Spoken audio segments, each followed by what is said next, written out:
Well, everybody, Gen Con is over. We are now live. If we sound scratchy, it's because of Gen Con. Myself and Haas were there. We will bring Haas on in a minute. I have a few things to announce. So we have been busy over in the Warrens. If you were at Gen Con, you probably saw our booth. You probably saw that we actually sold Tales of the Valiant Alpha prints. I think that is the only time that we're printing that version of the Alpha. Was really cool to see it come out. We did it for all of our GMs that were running. For me, to all the GMs, I want to say thank you for being there. You all made those 300 tables rock, and that is an achievement that I don't know if anyone outside of the industry will understand. Running community play is so much work. So between Zach and all the GMs, great job. You guys crushed it, and we've heard nothing but stellar reviews. For me, we had some really good VIP games. They were super fun. I had a blast meeting all the people who came over and see me either on Kobold chats or other things that I do. Thanks for shaking my hand. Thank you for not giving me COVID. I came home clean, just a little hoarse on this end. We do have a couple of things to talk about in news, but before we do that, let's get some music going again. I can't play Barbie World the whole time. I'm sorry. It has been 1 week, I think, since we've been here, and so much has happened because of Gen Con. I really can't even explain how much. It's been kind of crazy. So let's go over the board, take a quick look, and then we'll bring Haas on to talk of the new Kickstarter. Castles and Crowns, everybody. It's coming. It's going to be in September. Cities and Towns was our first book to sell out at Gen Con this year. If you don't know what that is, it helps you build all your cities. It has all the tables. The panel I was on with Wolfgang, Celeste, and Sarah Madsen was amazing. I got to host for them for that, and it went really, really well. If you don't know what it is, it allows you to build your cities from being a small hamlet all the way up to a metropolis. It has even a map-by-map version of how a city would grow, kind of how city planning would work in a fantasy or medieval times. And then, of course, we're going to be upgrading that, and we're going to be doing a Castles and Crowns, again with the foldable map pack and the whole 9 yards. We're super excited. I'm calling it the road from peasant to prince, or peasant to princess. That's kind of my little slogan for it. TOV Alpha is out. If you haven't downloaded it yet, you can find it either on DriveThruRPG, or you can get it through Kobold Press, which is where we have all of our stuff as well. And then I would say for news, before we bring Haas on, I think the only other thing I want to talk about is we did our thank yous. Discord, I believe the end of this month, Chronicles is coming out. You're going to be able to do another sign up with paid GMs. I think it's the last Sunday of the month, and you'll be able to play some more Kobold Press goodness. I don't know what the adventure is this month. I don't know how our GMs are going to do it. They're probably all taxed from Gen Con, but hey, my understanding, it's the end of the month. If you want to get in on that, check Discord out. !Discord in the chat will get you access to a link to join up if you're not in there with the 10,000 other amazing people. Hi, Frog. How are you doing? So with that, this is awesome. I wanted to meet Haas for a while. Dot has talked about him in very kind words about what he does and how he's been bringing new things to tabletop. I'm excited because I like cards. And not only do I like cards, I like really pretty stuff. I love graphic design. I love when things are put together and packaged properly. And there's some amazing pieces in this that I'm excited about that I didn't tell Haas what I'm going to ask about because I figured he knows this inside and out. This guy's kind of a one-guy crew. I think that's right, Haas? It's pretty much just you. Yeah, I am a solo creator with a bunch of editors. Solo creator, a bunch of editors. Haas, where would people know you from? How do the people here get to know who you are? So I got my start about 4 years ago. In 10 days, it'll be 4 years. Oh, wow, okay. I started to release just magic items onto Instagram, and I started to have a following under that. And I did a lot of Critical Role fan art because that's what pulled me back into the space, and they ended up picking me up for the Critical Role Munchkin game. Oh. So I did the items for that. How? I mean, I don't know if you even know this. How did they decide to do Munchkin? Were they all playing it and wanted their own version? I actually do know the story of how this got made. It was by a license acquired by my good friend Ross Thompson, who knows more people than I do. Okay, that says a lot. Yep, and he put the dominoes in place for that, and then eventually Critical Role Munchkin was born. Are you, do you still play it? Munchkin? So I played Munchkin a lot more before my current like living situation. So my wife and her family, they play with us sometimes, and Munchkin's actually outlawed at our house due to two What did you do? very heated games that ended in like massive family fights. So. That sounds like Munchkin to me, everybody. Well, welcome to the show. When I asked what to put for your name, and it says creator, artist, and writer, I was expecting to see like CEO, something like that, but no. Creator, artist, and writer? So are you the mastermind behind the whole look and feel of everything Dungeon Scribe? Yeah, so normally I think of an item and then I draw it and then I'll stat it. I don't final stats until I draw the item to kind of figure out what it's going to be. Okay. But yeah, I've drawn 500 plus items now. Oh wow. And yeah. That's a truckload. That's more than we get in books. Yeah. So before we open the Kickstarter page and kind of dive in, I had a couple of fun questions here. I've been playing D&D since first edition. The gray beard should kind of give that away. Do you remember Encyclopedia Magica? Yes. They look like Bible papers. Mm-hmm. Did any of that old second edition stuff inspire the idea of making cards? Like what inspired you to make cards in a PDF tabletop RPG world? Like what was the thing that kind of went, okay, I need bigger cards. They need to be like, because your tarot size are really close, right? They're oversized. They're larger than tarot size. Yeah. What made you decide to not only make cards, but to scale it up to something larger? So they needed to be larger so they could have the quick reference icons, which are for anyone else who's neurospicy like me. It's also why everything's segmented and bolded so you can easily read it, which is largely inspired by American comic books. Oh, nice. Yeah. And then from there, the tarot cards come from like, you can always quick reference your items when you're playing like a video game. And I got my start playing Neverwinter Nights, which for anyone who's listening, that is the 3.5 version of Baldur's Gate 3. The OG. It's still there.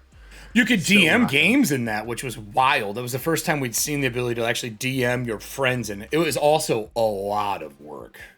Yeah, I played probably for 20 years with some guys from Germany. Like, a while. 20 years? Yeah, came out in 2000. That's a lot of time in that. So what did you play, like 2 games then? Yeah. Neverwinter. Like, we didn't finish the second one, obviously. Oh my god. For those who are seeing choppiness, I apologize. It's OBS or Twitch right now. I don't know what's going on. Someone pinged me privately. I am aware. I can't fix it right now. There's nothing I can do. You gotta love technology. It lets you do great things at half the looks and feels. So with that, you are putting out a new Kickstarter. You said this is your second one. Yes. So my first Kickstarter was 250 magical item cards. Oh boy. This Kickstarter is 250 magical item cards in addition to those, plus a book that contains all of them. What did you not do a book in the first one? Is this your first time doing a book? Not. So why the book? So the book has references that tie directly to the cards because I got tired of playing with my cards and having to take the cards back, even though I wrote them to figure out what they do. Oh. So the book's for the GM basically to quick reference, and then the cards go to the players. Oh, okay, that makes sense. So let me pull that up on screen here. So you made a book so it's easier for them. You don't have to take them back. So you don't have to have duplicates. You can. It's kind of like having a magical item book on top of having the cards to hand out, right? Mm-hmm. Did you do anything crazy for these where you have like foils for Pokemon style or anything like that? Do you have any like? I do have deluxe version of the books. I did not do a deluxe version of the card. Any reason for that? Just the amount of extra work that would go into it, because if I did the foils, I couldn't guarantee that the original ones would go to previous backers. What I'm hearing is a Dungeon Scribe booth. If you show up, you get foil card. Is that what I'm hearing? From your lips. Gygax's ears. Well, both of those are totally going to give the truth. Have you been making cards prior to this? Or was this 2 Kickstarters your first venture into doing this kind of product? So I had never made cards before. I had made graphic novels before. I had never tried cards themselves. And the size like really helped with being able to fit all the information in, because they're a little long in the tooth. They fit the descriptions, the quick reference icons, and what they do. Yeah. So do you find that the size on the user end, they've been really happy with the larger size as well? Yeah, they come with table clips. You can put them up so everyone can see what items you have. Oh, like standees? Yeah. Oh, so nice. You can see them from the back. Yep. Do you, how are people like traveling and boxing these? Because normal card sleeves aren't made for this. If they're larger than tarot, did you have to get custom sleeves made, or are they just a harder stock?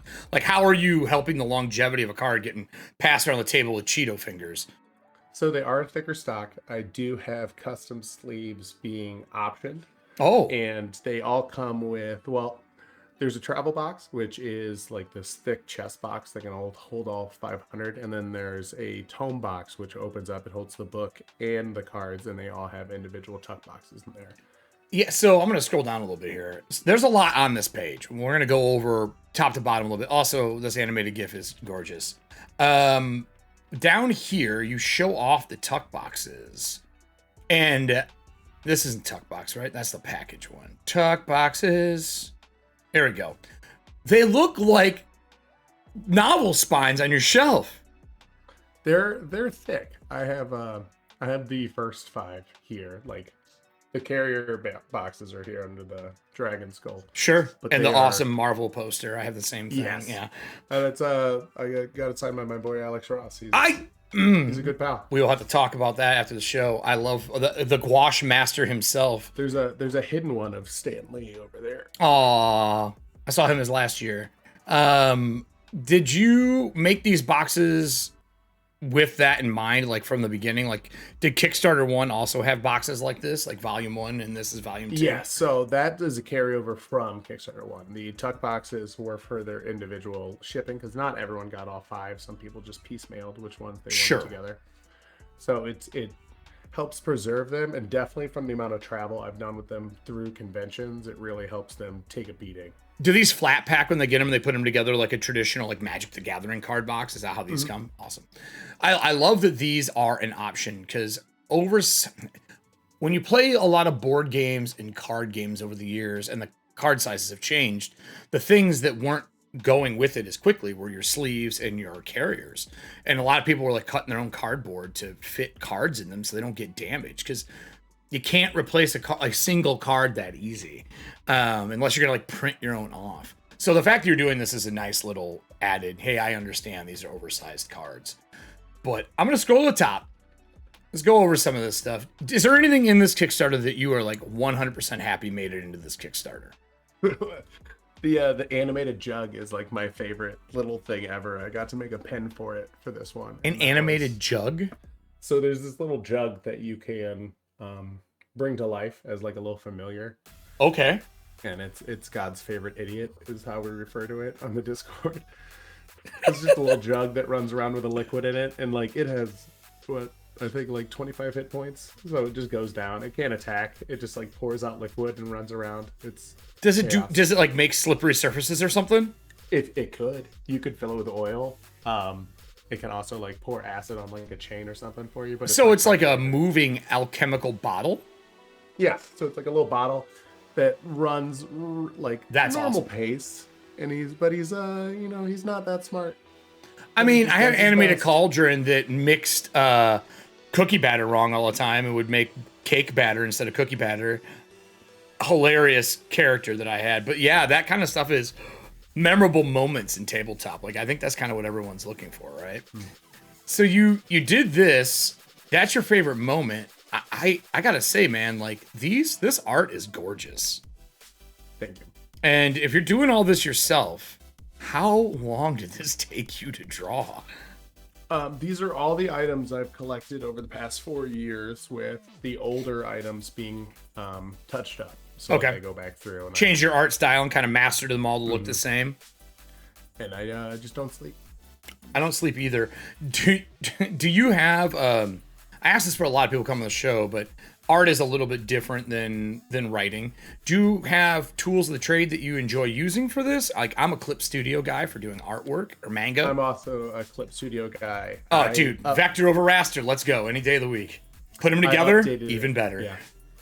I had Manga Studio until the newest version of Clip Studio came out, and I didn't know I was just sitting on like a 5-year-old program. Oh yeah, you were. You were sitting on a very old program. I'm so So sorry then- to tell you. So I do all my line art in Clip Studio, then I color in Photoshop because I've never been able to break that habit. Then I take it into Illustrator for the actual cards. Oh, so you're doing that was my next question for your cards using Illustrator form.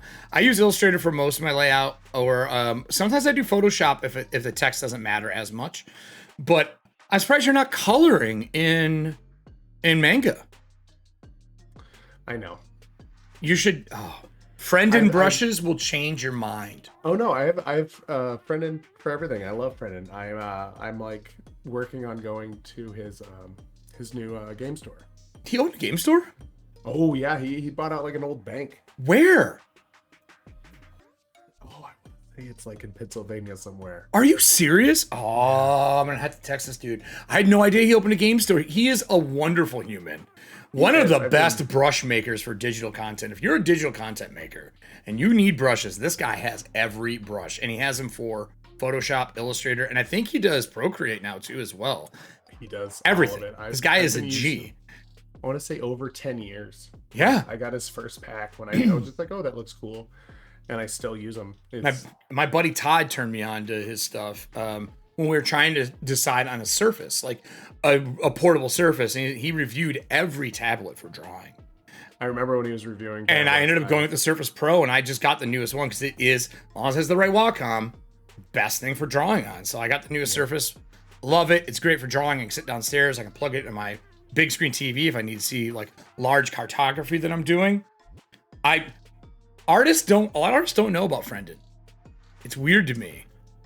I tell everyone. used him when I was doing graphic art. Like Mm-hmm. it was so smooth in Clip Studio. Like before I even like learned about like the vector possibilities. Yeah. And like once that clicked in, it was all over. I think the rulers in Manga Studio and Clip Studio are the reason I'm there. Mm-hmm. Amazing. Anyway, sorry, artist talk, everybody. I didn't mean to bring art in, but it is kind of deep. It's a deep dive into art. So all these are collected, putting them out. Do you put these on like stickers or anything for people to buy? So I do have stickers that I'm going to be coming out with for this. So we picked out, I think it was like 15 to 18. Oh, okay. If I'm misquoting, I'll just do 18 Sure. of stickers. So I did the first batch with like white backgrounds, and this is going to be the first time I've tried with like the clear plastic. So like the you Like can almost see through vellum? all the details. Yeah. Stickers are a cool thing for conventions. I love them for stuff like this though, because I would print art and stick them to note cards for my characters and write on them, and you've basically just replaced it. You replaced it. You've replaced my style of doing this and made it easier for me.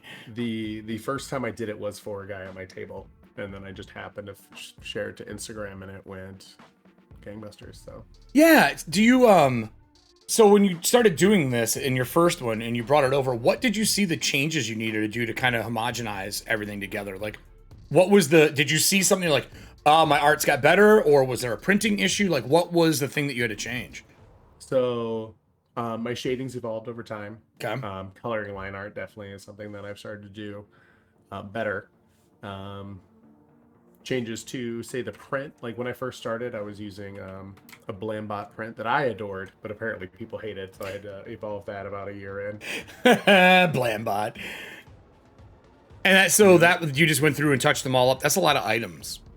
Yep. So I do 3 rounds of editing. So I do my best. I have a very good buddy who also will go through and give his notes. Yep. That's Mike Kelly. I have one of those too. And then I have 2 professional editors. One that edits in the doc, and then one that reviews all the cards to make sure that those carried over correctly. Nice. When you did this set, this is all fantasy, correct? All the magical items are made for fantasy. They're 5e compatible, correct? Mm-hmm. And then you said you're going to be working with Tales of the Valiant and Black Flag role-playing now, because everybody, we kept the name for you. We kept Black Flag. We heard you. We kept it. What are you doing for us to make these things up to snuff? Are you going to make like another version? Are you just making it all uniform across and just adding prices? How are you making it work for Tales of the Valiant as well? So for Tales of the Valiant, I was an early adopter of the Black Flag, like one of the early partners, and I was in, like, that first newsletter. And then I am going to be releasing. Anyone who gets the tome version is also going to get a Black Flag version of the tome. Oh, cool. And then I'll be going through and releasing the digital printable versions of these as a Black Flag option as well. Oh, nice. Is that pretty easy conversion on your end? Because I feel like we try to make it as close to parallel as possible. It's very easy for items, so we just have to do a fine tuning and make sure I didn't miss anything. Nice. Is there anything coming up that's a stretch goal in here that we don't know about before we start diving through the different categories on here that you want to announce? The current stretch goal that we're like within like stabbing distance of is doing tokens for items that become creatures or like maps. Horrible little Like alchemical Juggy. bottles that Yeah, run yeah, around yeah. and spill things on the floor. Yeah. Awesome. I want him to get an icon so very bad. I want a writing pen that writes for me while I'm scribing scrolls. And I want a thieves toolkit that is animated so you can have it do stuff and do it, and you can defend yourself while you're doing it. Be great. Yeah. So like, though animated items are such a great addition to just fantasy games in general. It adds that thing that's missing from our world into the games that we're playing. I love that you're adding those in. I had one that was based off like a fever dream of a childhood like Disney movie that you can barely find anymore. But like a flute made out of a thigh bone that summons a skeleton. Oh, nice. I love that. No, it is one of my favorites. We did a play test of it here recently while we were going through one of the random games we had at the table, and it betrayed the party because if you roll a natural one, it doesn't like your song and is hostile when it's summoned. Are you serious? Yeah, and I gave it to my buddy who has a very bad habit of rolling ones, and it pushed him right into a gelatinous cube. Like it was supposed to help him pull his buddy out. So Oh, like, he already had his no. hands on it and it appeared behind him and just slowly like pushed him in with skeleton hands. The table was dying. It was so good. All right, so before we go into any questions from the audience, let's go through this Kickstarter here. I'm going all the way to the top of the list here. I heard your story in the video. You got it together, did your editing, put together. Thank you for a short and sweet intro video. No dicking around. You here it is. Right to the point. Here's the point. Here's what you're getting. Almost everything's on the screen. I love this. This feed the loot goblins, by the way. It's true. It's true. So let's break down what we got here. 500 unique items, lore and plot hooks, new item types. 500 unique items. I think we get that. It's not in any 5e product. They're made from Dungeon Scribe, right? Mm-hmm. They're not remaking things that are already there. So you're buying new items. Mm-hmm.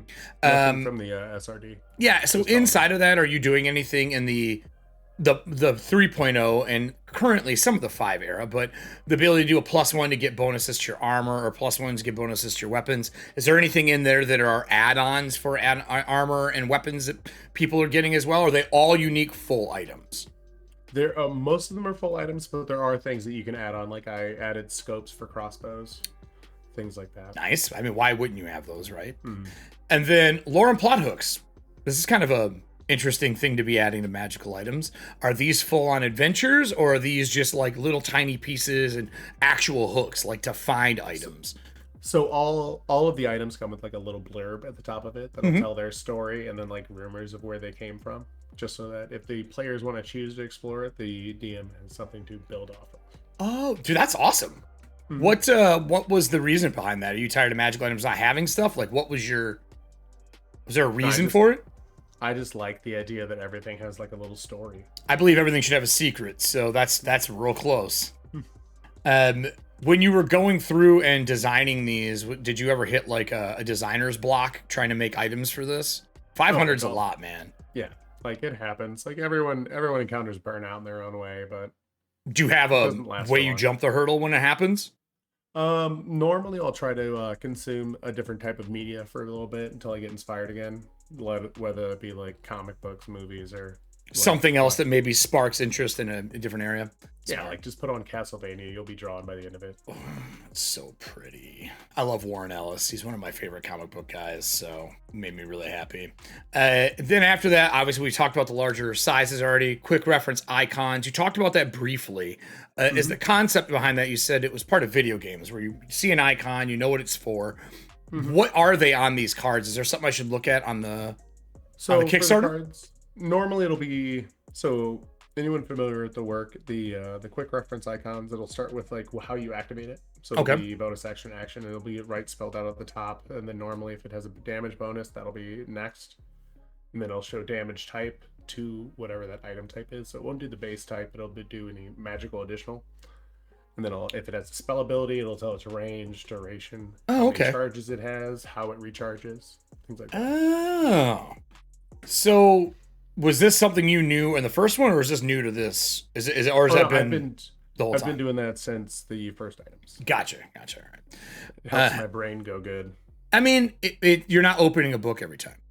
Mm-hmm. That's the biggest, like, spells and magical items, really not abilities as much. I think spells and magical items are the two things that make you open the book the most, because they're not used as frequently as like a fighter's abilities. Mm-hmm. So that's awesome. Vibrant item art, obviously we touched on that.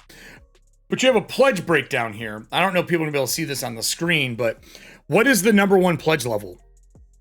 Oh, it's so it is a neck and neck race between the PDF tome and the tome right now. So digital PDF at 25, that one, mm-hmm. or the tome tier at 60. Those are the two. Is one printed, the other one's not? Is that the difference between them? Yeah, the difference is, so with the tome version, you get the PDF in it as well. Okay. But it is the printed version, and then the other one is just the full digital version. I love that you also made your Mimic box. Yeah, so for the first one, it was just a chest, and for this one, I threw like a little surprise. It's that face chest on right it behind me. That it when you pull it up, it's just all teeth and then eyeballs on the inside. When Kobold Press put out their art for their new Mimic, it's a barrel, which made me super. I was like, oh my god, that's more common in the chest in this world.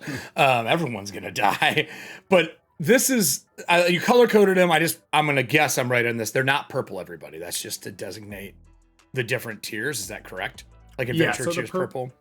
The purple icons are for the sages. So I lifted that from my childhood of Zelda. It's anyone returning from the original Kickstarter that's backing. They can get all the new things without having to pay for the older that content. What the extra mile, man? What made you do that? Did you notice people were saying that, or is it just something you would want if you were backing, so you added it? So I had them all as add-ons because I knew that would be something I'd want if I came back. Mm-hmm. And then the plan was, if enough people wanted it, we'd make the tiers. So I went through and broke down the tiers, figured out what the cost would be, and then added them in probably about midway through the campaign. That's pretty awesome, man. I'm not gonna lie. Like, as someone who has worked and backed a lot of Kickstarters, like, I don't think I've seen that in any other Kickstarter I've been a part of. That's the extra mile. Like, really is. That's I'm a little speechless. Most times creators don't do that stuff. So that's like a little extra piece for people who are wondering what that is. That's a $100 tier for the Sage tier. And then we got the Deluxe Edition, which now we get into probably my next big question. VTTs and cards. So you have all the big VTTs on here. I see Roll20 on here. I see Foundry on here. I see my boys at Alchemy are on here. Mm-hmm. How are you handling it? Is it just going to be a PDF, or the cards coming over as full card decks for Roll20? So for VTTs, the cards are broken down by items. They're completely converted. It took us a long time to get that working for Foundry. So they actually come with they come with the card art included in them, and you can access them. And then in like Roll20, they come down with like the unidentified version, the identified version, and any icons or like art you need. Oh, cool. Well, so it does like the full conversion for it. That's actually really nice. I have two great conversion guys that I highly recommend for that. And And then what about for Alchemy? Like, I know Alchemy right now is in the middle of adding all their card stuff because they're working on Alice is Missing. How extra mile? Because those boys only know extra mile. How over the top are you going? Are you allowed to say? So Alchemy's been great. They do full conversions for me and have since the last Kickstarter. So like if I want to change, they go through and they do it. But the big thing we're working around right now is being able to get the icons for each individual item throughout the entire decks that are currently on there. So they have decks 1 through 5 right now. They're going to update those with the new icons and then go through and do 6 through 10. Are you doing I know they're going to have card decks. Are there going to be cards that you get to play at the table when that happens? I haven't had a talk with them about that, but I can't see them not being willing to do it. I hope those so. Those guys are great. I'm so surprised at that new company. They have I mean, look, as graphic designer people, they probably make us more happy than anybody else. I'm just saying. Chris and the team are crushing all the graphics for that. I got to meet Chris when he was doing something completely different and happened to have alchemy on a laptop, and we basically like bullied him. Oh, his old job, us yeah. alchemy. We talked about that during the. I asked him what he did before, and I was like, "That is a odd crossover, my friend." It's like we're all gaming. We wanted to make a VTT that we thought was what we wanted for Theater of the Mind style, and here we are. Really, really cool concept. So I'm scrolling through some more on this. I'll take us back to our info page so everybody can see. These unique cards all come in them. You have multiple volumes. What are the volume breakdowns? How does that work? Is it by type? So the volumes are each 50 cards. Okay. Oh man, I haven't slept much since Gen Hey, Con. I feel the throat. I'm faking it to make it right now. So the breakdown breaks down by tier. They all have the same amount of each tier through them. I'm gonna do rough math real quick. It is 8, 14, 14, 8, 7 for rarity. So it'll be 8 common or mundane, 14 uncommon, 14 rares, 8 very rare, and then 7 artifacts or legendaries. So they're sort of more by rarity than they are by like wondrous weapon. Yeah, gotcha. So the rough breakdown is that the rarities are like the same odds of getting as a WotC book. Like it's the same carryover they had for their books, which was given to me by my good friend Griffin Saddlebag, and breaking down how I wanted to do that. Awesome people as well, actually. Like some great new things coming out. So as I scroll down past the breakdown of the cards, there's another piece here, and I'm gonna lean in because it's small on my screen. It looks, is that a bookmark with the dice on it? What is that? Yeah, so I'm doing 3 bookmarks that are some of the goodie bags that come with. Oh, and those are stickers and things like that that are in there as well. Stickers. Is that the potion bottle? Yeah, one of the pins is going to be the potion bottle. That's the walking, talking, not so smart, not so bright best friend. God's favorite idiot. Yep. It's the Care Bear. That's. I need to get one of those pins from you. That is awesome. It has a very unique style to it. A little, almost looks like a World of Warcraft item a little bit. Like, yeah, he wobbles by the looks of it. No wonder why he spills stuff all the time. And then a coloring book, which That's what that is. Yeah. So there's going to be a coloring book. It was originally going to be 30 pages. And is it all art? It's going to be, yeah. So it's going to be all line art because I draw line art separately in Clip Studio. So I have all the art files separated. Yep. That's a smart idea. I'm curious to see how that goes. You're going to have a coloring contest? I could have a coloring contest. You should have a coloring contest. That would be an amazing. Who in chat wants a coloring contest? Let me know.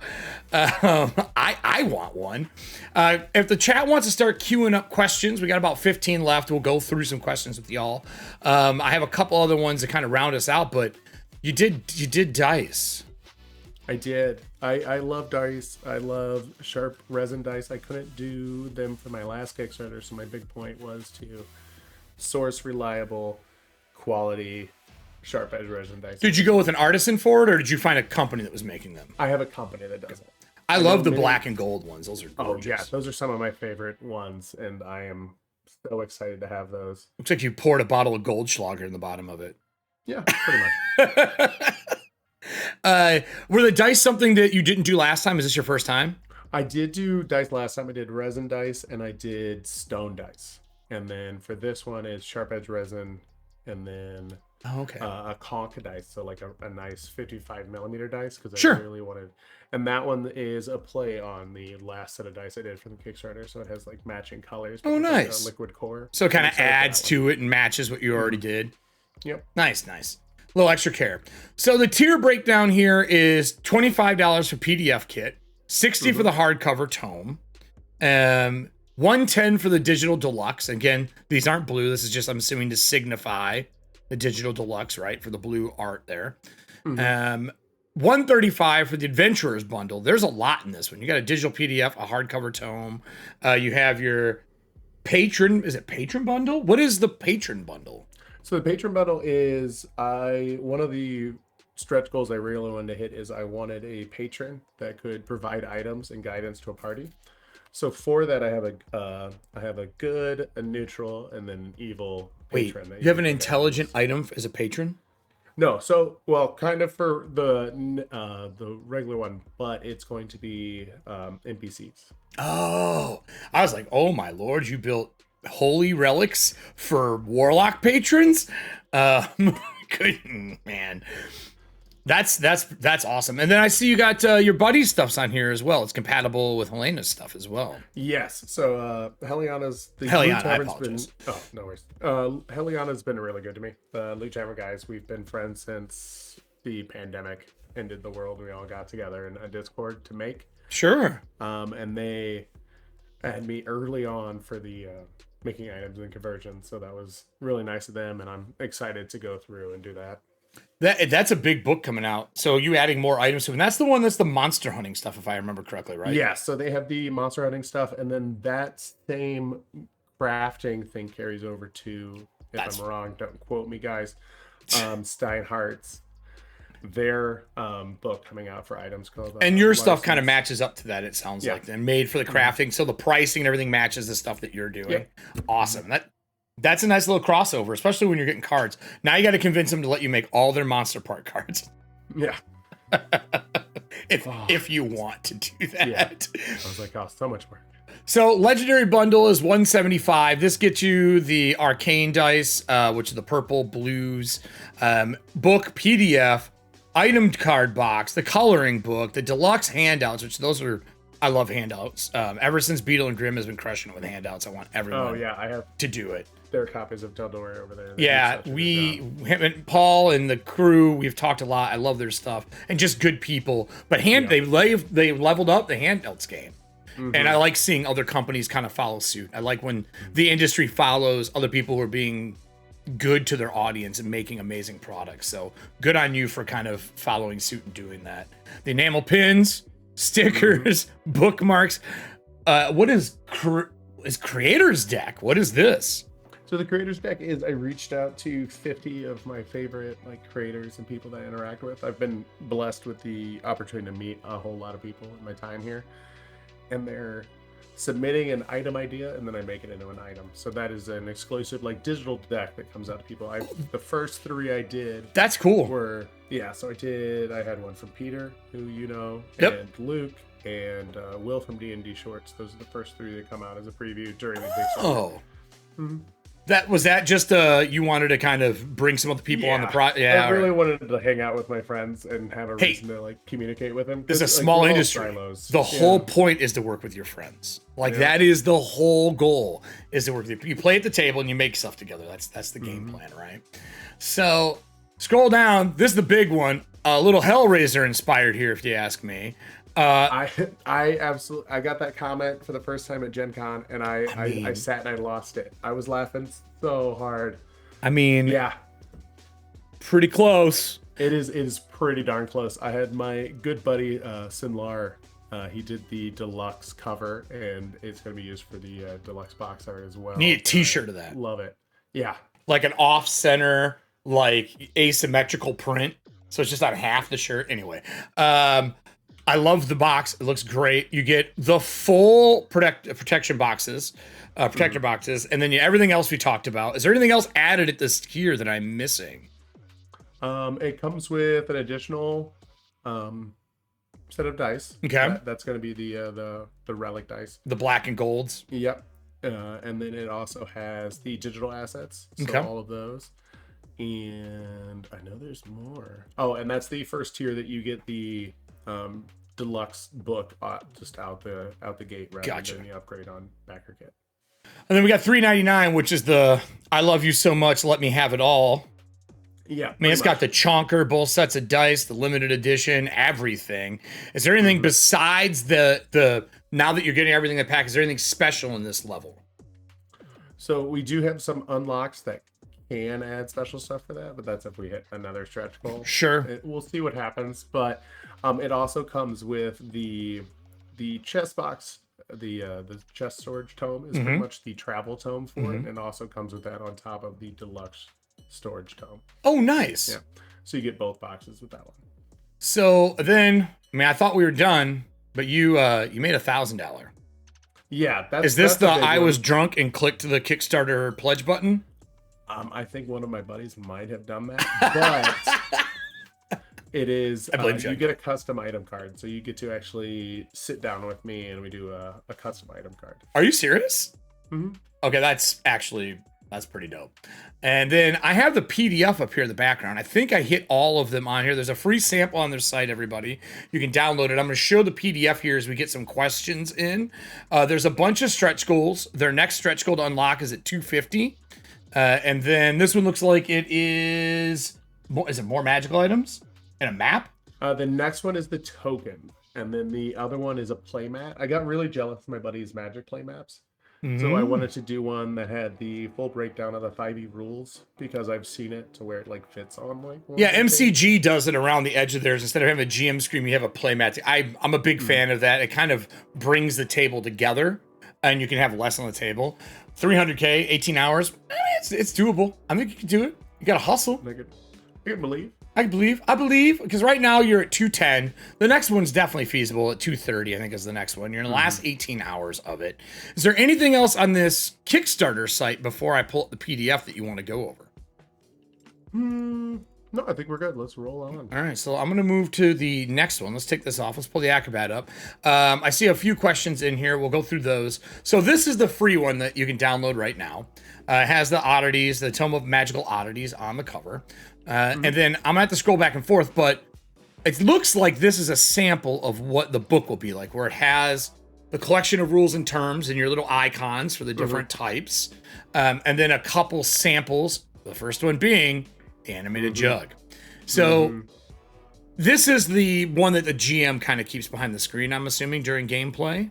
Yeah, so during gameplay, he'd keep it on the screen. Players are always allowed to look through an item book to see what they want for a future character, because that's how I got started doing this. But that it has a rough layout how the breakdown's going to be and how the item cards are going to be called out. And then the second half of the PDF is actually a version of the digital printable cards. I love this Cloak of the Tattered, by the way. I just made a cloak like similar style to that. It looks gorgeous. It was a strong like visual I had one night, and I drew it up and then I posted it, and then everyone's like. And you said you work in reverse. You are visual then rules. Yep. I plan adventures around the same thing. It's like items, monster images, and maps. And then anytime I'm doing design for stuff, I usually find art and design in reverse, because great art is easier to write around than it is to write and then make great art around the writing. And when you're producing a book, the hardest thing to change is the art. The text is the easiest thing to change. And then these are the sample cards. Is that what these are here? Yep. So that's the printable format. So if you back the digital version of the cards, you get those. You can nice. print them out at home and then fold them in half and use them at the table. I love the Jaws of Fenrir has its name on it, like it didn't know who it was. Like a little warning to whatever boot it's about to eat. Yep. And these are printable. You can print them out, use them in your table, and it looks like they fold in the center line together, and you can put them in a standee, and you're good to go. This is awesome. I think that the book was a great add-on, and it sounds like from the pledge levels, it is the most popular level. People just want an item book as well. Yep. So that's new for you. Did you enjoy doing a book layout? I did. So I've had a lot of help with the book layout because I've gotten so specialized into the cards. But it's such an easy transition that I've been loving it. One of the stretch goals I just hit is I'm actually hiring some graphic artist friends to add in 1 to 2 page stories for specific items. It'll be graphic art tucked into the book, which I'm really excited about. Well, that's hella cool, man, to be able to bring extra people. Another friend of yours, I assume, getting another friend in. Yes, I'm talking to a few friend artists I know to confirm and work it out. Sorry, my dog is playing. No, hey, it's totally fine. It's a live show. This is how live shows go. And my only rule on live shows is don't eat on the stream. That's my only rule. So let me take us back to the duo cam and let's talk a little bit about questions. Someone did say, yes, let's get some epic coloring happening. 100% agree. I think a coloring competition would be amazing for this. So now that it's been called for, I think your Discord is probably the best place to do. You have your own Discord, right? I think I saw that at the bottom of the Kickstarter feed. Yep, I live in that thing. So I feel you. So a coloring competition. Check. I think that's a great idea. Not saying he's going to do it. I'm just saying That's a great idea, is what we're saying. Yeah. And then Bellion here asked if you're going to will it be converted for use on Fantasy Grounds? Fantasy Grounds is a very curious one. When I did the first one, I had some unanswered emails from Fantasy Grounds. So I did not do the conversion for the first Kickstarter. But so you'd have to go back and do them all then if you did it this time. So there are talks about doing one for this one because they have reached out since this Kickstarter has been doing well. So since the VTT has been mentioned, do you know all the VTTs that this will be on? Yeah, so it's going to be on Alchemy. Oh God, I was going to say them alphabetical, but it's Alchemy, Shard, Roll20, Foundry. Those are awesome, my boys. And then if I miss one, I feel terrible. What is the one that's red, the red dragon symbol? Oh, that's Shard. Okay. Those guys are great too. They are also Black Flag partners. They are. I just had somebody, I saw it in chat earlier, so I was just clarifying for them. And then I have one that came in our Discord chat. Someone asked, when you're making these cards, do you believe that magical items should all have lore? I do think that even if it's silly lore, they should have some kind of lore. I was a big fan of games growing up where you would find stuff and it wasn't necessarily explained, like the original Fallout. Yeah. Like when you found the alien crash site, they didn't explain it at all. You were just there and you were like, hey, what is this? Why do they have a picture of Elvis in here? I forgot the picture of Elvis was in there. When you're doing the lore kind of stuff, do you have any of the heroic items where you unlock powers as you are using the item and learning about it? There are some that do that. So there are. Are they like multi-cards? Yeah, so I definitely have that with artifacts, to where they start off as lower, like powered, and they go up through tiers as they go through. And then I have items that evolve over time. Like in my first stacks, I had the Broken Avenger, which was a Holy Avenger that got shattered. Yeah. And you go through it like slowly becoming something again. Little love to Riven from League of Legends. Do you? I think it's Exio was the person on Twitter asked, where are they at here? It was about lore. Oh, identify. Do you think identification should be changed in 5e? Because it's just the solution to everything. Do you have your own rules for identifying? It depends on how often your party is getting to take rest, or if you're giving them time to identify it as a ritual. Because in things, some parties I know have never once cast identified, and they'll just roll Arcana and then they'll put it on. And I mean, curses are great. They're so sweet. But I do think that if you were going to make a change, I would probably have it associated with an Arcana roll to see if it's something that doesn't want to be identified. Yep. Mine has always been really simple. If you're identifying something and it has multiple properties, like artifacts or higher up items, every time you do identify, you learn one thing on it. And then if you are 5 over the DC, you just get another item, another thing. If you fail, you can't do it until you level, or you gain a new piece of knowledge, a library you can go to and study, someone else who knows about the item, and you can make a roll again. So it feels more story-centric. Yeah, but if you're not running a story-centric game and you're running more of like a dungeon crawl style, I think Identify does its job perfectly. It takes time. Time is the whole problem in a dungeon. Are you resting? Are you not? So I think it depends on the game you're running. Like, is it story-driven, or is it let's kick down doors and smash bad guys without asking their name, who their families are, and how many kids they have? Like, if that's your dungeon style, I think that's the better. Identify works great as it is. You've been playing with the Big Show. Yeah, right. I actually, not wrong.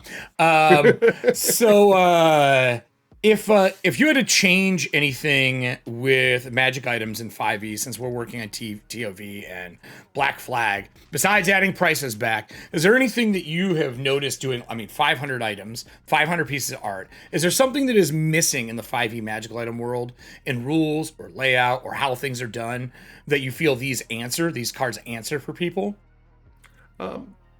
There are some cards that have special attunements, and I really like the idea of that, to where you have to do something to earn the attunement with them. Oh, like, cool. What's an example?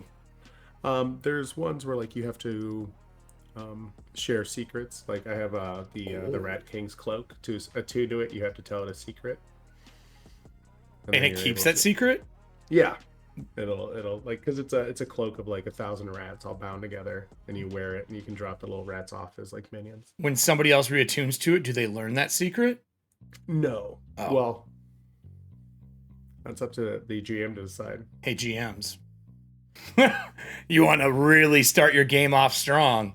Start with a secret from a cloak of rats. Yeah. Just be like, hey, did you know this about the mayor? And then boom, whole campaign.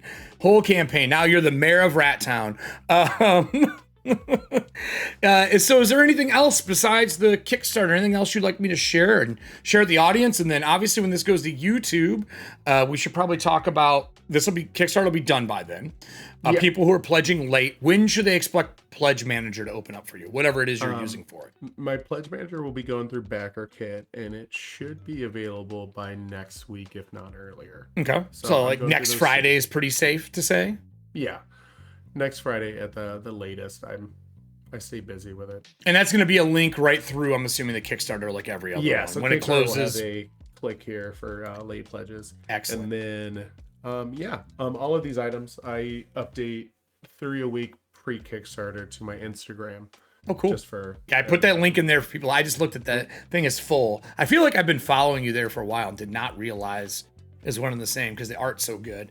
And then I think the most important thing that a lot of Kickstarters forget to mention is pledging now during the last 18 hours of this Kickstarter as of recording. Some prices are going to change for backing later. Yes. What's the big change in price so people know why now versus later? Everything that involves the cards. The cards are probably the cheapest I've ever been able to get them for this. So the adventure bundle, like itself, just for having 10 things, would probably cost just that for the cards on top of getting the book with it. Oh, really? Yeah. So the cards are like the big thing. Like this is the cheapest they've ever been. And that's the adventure bundle you said. So that is the so $100 Sage tier, that one? Yeah. And what's that going to be after Kickstarter, do you know? So after Kickstarter, we're still talking about what the final price for that's going to be, but talking like a $50 difference, I'm assuming. Probably around there. Anything for the adventure bundle and up, just because of how like dense and expensive those cards are. Yeah, because so for those, and you can correct me if I'm wrong, but when you finish a Kickstarter, you can look at the numbers and you order your quantity and you batch order. And then when you're already set, like when Kickstarter ends, you're talking to printers and stuff because you don't want to wait for BackerKit, because BackerKit lasts forever. I mean, for quite some time. I shouldn't say forever. And you're ordering extras, and sometimes that's another quantity roll, like that you're ordering at a different price margin. Because the lowest price margin is that first batch you order because it's the greatest quantity. Yep. So if you want to back and get it at that price, it's not that the Kickstarter people who are making it are like, you weren't here, I'm charging you more. It's, no, my prices went up, so your prices go up as well. Just so there's clarity on that. I'm assuming that is the reason why. Mm-hmm. So get it now while you can. The cards are gorgeous. They travel well. They have box sets. And then the last thing is you said you're going to be able to order the individual volume boxes, right? The holders? Yeah, so the add-on for the tuck boxes. The tuck boxes. Thank you, tuck boxes. Yep. And those are going to be things you can add on afterwards and order at the end. Do a lot of those prices stay the same, or should they be doing those right away as well? Tuck boxes should stay the same. Okay, cool. So, I mean, that's awesome. I'm excited for this. I own some of the first set product I got from, I think one of my players gave me some. We used them for a while. And I remember when Paizo was making them, and my biggest problem with those were not that they were bad, it's just they were so tiny, they're almost impossible to read anything. And you get them shipped in every book that you get, and item cards that have been around for a long time have all been player card size, like playing cards. Mm-hmm. And the Tarot Plus size is such a change, and it feels substantial. And they got some body to them. The last question I had is, are they dry erase? I can't see that they wouldn't be. I don't know what type of stock you're using, so I didn't want to answer this. Yeah, let's see. I would have to check that. Because if they're dry erase, that means people can mark their charges on them and all that kind of stuff as they're using them. Yeah. Or if they're depleted, they can put an X for them through the day. I think that's why they're asking. They said they have a binder that they put them all in, and they cut their tarot card ones. So I don't know if you have sleeves.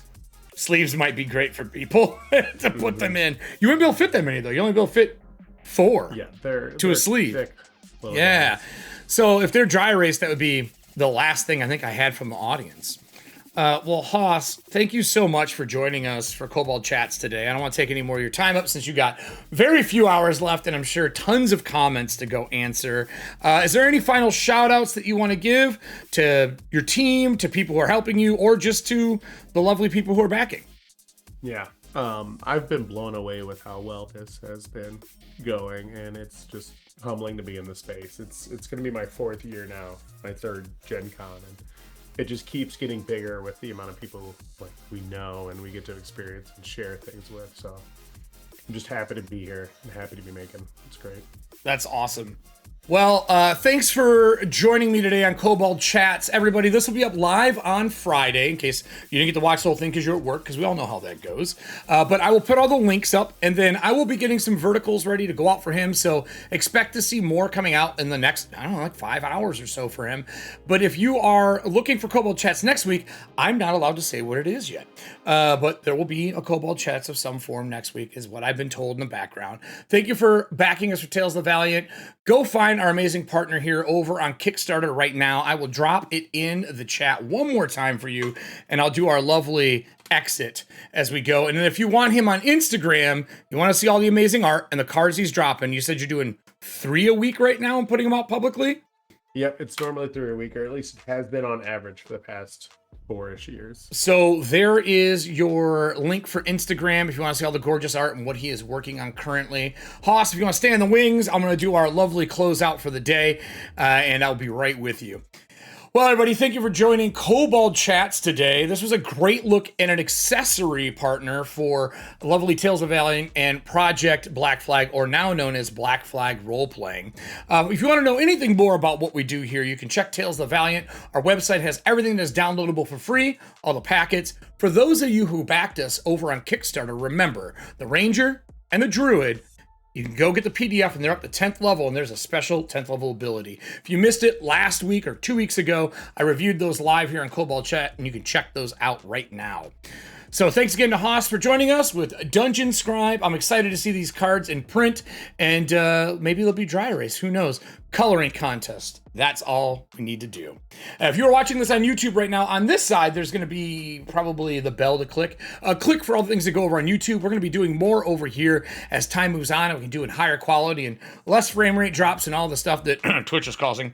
And then over on this side is going to be a video for you to watch. I'm guessing it's going to be probably the Druid and the Ranger breakdown. When is the next playtest, Frog Princess? It will be this month. I'm not allowed to say what it is, but I can tell you it's this month. If you check the TOV site, there's a full timeline for things that are going to be releasing for TOV.